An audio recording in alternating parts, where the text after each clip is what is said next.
This is Bishop Craig near Chicago, and this is take one for the week of March 8th. Peace be with you. I am near Chicago for the joint meeting of the Conference of Bishops and the ELCA Church Council. The ELCA Church Council just finished their meeting. The bishops will be here through Monday afternoon. I am grateful for Pastor Kirsten Sullivan for her participation and leadership representing us on the church council, and I am grateful tomorrow that when my meeting ends, Kathy Satterlee will drive me home so that I don't have to fly. A highlight of the meetings of the Conference of Bishops for me always is worship.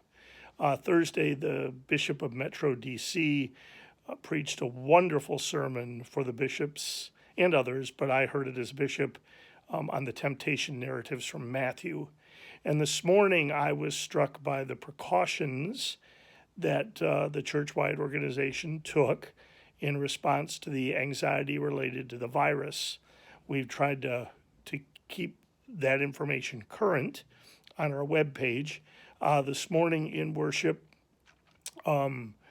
we were urged to find a non-touching way to exchange the peace, whether that be an elbow bump, no touching, or simply a bow, which is what I did, a bow. Offering plates were not passed. Offering plates were set up at stations in the space, and during the offertory, people went and put their offerings in the baskets. And it was, so for me, it was a more active participatory offering. If you've read my book, Preaching in Stewardship, Proclaiming God's Invitation to Grow, you know that I have been urging for a more active way of receiving the offering. So that was really good. And then for receiving Holy Communion, we did receive the bread, and we were told that there would be wine in silver chalices. There was no mention of grape juice, probably because the lack of alcohol in grape juice makes things a little more risky, I guess. And so what we were urged to do is certainly not to intinct, to dip the bread into the wine, because that is the most contagious, but either to drink from the cup, which was then wiped vigorously, or to simply come forward and to receive the words, the blood of Christ shed for you, confident that Christ is fully present if we receive the bread only. So those were kind of the precautions taken in worship that I share with you. I'm going to let the ELCA share the decisions that the ELCA Church Council made so that I don't get them wrong on a video, but I think information will be forthcoming.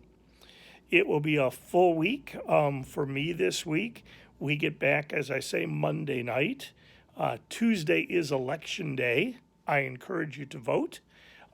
Tuesday is Election Day, and St. Stephen's Lutheran Church, where our office is a polling place, so I'll be working from home that day. Wednesday, because of the other travel we're doing, we will not have staff meeting or Synod Eucharist on Wednesday. The highlights for me this week is on Friday, I will first be helping to lead the ELMM retreat, which is dealing with leading the service of word and prayer. I think if you want to come to that, you can probably still register. And I believe that will be at Christ Michigan Center. And from there, I go on to Hillsdale for the candidacy retreat, and I'll be doing some teaching there. And then on Saturday, I'm very lucky to get to go to St. Paul's in Greenville, where Pastor Betsy Campfeis, I get tired at these meetings. Pastor Betsy Campfeis is being honored for her 20th anniversary of ordination. So I'm delighted to be there for that. And then on Sunday, two things are happening. Pastor Roseanne will be officiating at the installation. We'll be installing Pastor Jeff Bond at Messiah in Roscommon. And I, hopefully joined by Pastor David Sprang, will be conducting the burial of the dead, the funeral service for Pastor Ray Orth, which will be at St. Peter in Unionville on Sunday afternoon. So a full week. I'm disappointed that I won't get to preach on the gospel reading for Sunday, which is Jesus' encounter with the woman at the well. It is one of my favorite Bible stories. I love the Gospel of John. I used to teach it with my friend and colleague, New Testament colleague Barbara Rossing. And so I love the Gospel of John, and I love the fact that the woman of the well comes right after Nicodemus. Nicodemus seems to throw up his hands in confusion and bewilderment. How can these things be? The woman at the well, she just keeps pressing Jesus with deeper and deeper questions. And in the process, she comes to faith, I believe. It's never said that, but if you notice the way that she addresses Jesus, first it's, how is it that you, a Jew, ask water for me, a woman of Samaria? And then she says, I see that you are a prophet, when Jesus tells her about her life. As they talk even farther, or even longer, the conversation gets very theological. And she says, when Messiah comes, and she talks about the Messiah, and as they talk even farther, she leaves the bucket that she was going to use to draw water.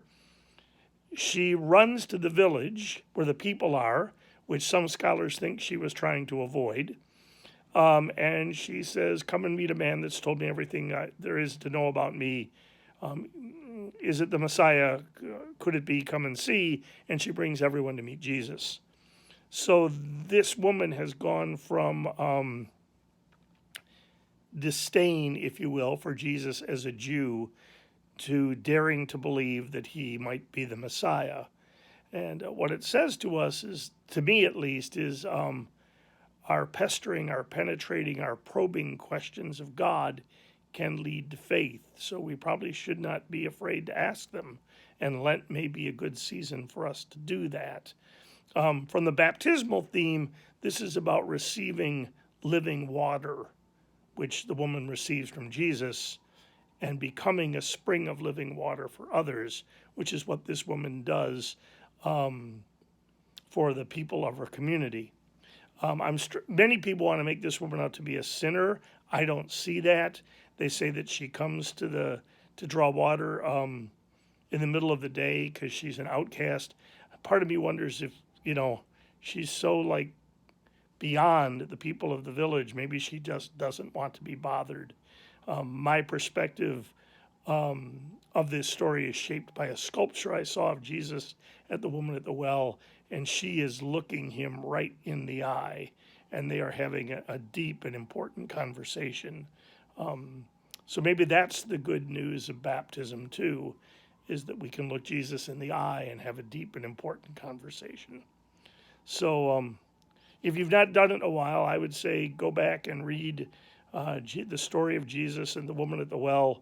Read it slowly and deliberately and several times and get to know this wonderful character. I guess that's take one for the week of March 8th. I'm looking forward to be back in Michigan. Peace be with you.